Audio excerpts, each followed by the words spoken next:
ఈరోజు ముఖ్యాంశాలు. 1. శ్రావణ మాసము ఆగస్టు 5 నుండి సెప్టెంబర్ 3 వరకు. ఈ మాసంలో శివునికి ప్రత్యేక పూజలు, అభిషేకాలు చేస్తారు. వరలక్ష్మి వ్రతము, రాఖీ పౌర్ణమి ఈ మాసము ప్రత్యేకత. 2. దేశంలో ప్రతి ఇంటి వద్ద ఆగస్టు 9 నుండి 15వ తేదీ వరకు త్రివర్ణ పతాకాన్ని ఎగురవేయాలని కేంద్రం నిర్ణయించింది.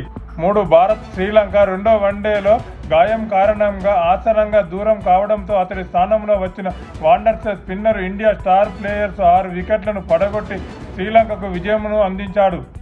4. నాగార్జున సాగర్ పూర్తి నీటి మట్టము 312.50 టీఎంసీలు కాగా ప్రస్తుత నీటి నిలువ 269 టీఎంసీలు ఉన్నాయి. సోమవారం గేట్లు ఎత్తి దిగువకు నీరు పంపనున్నారు.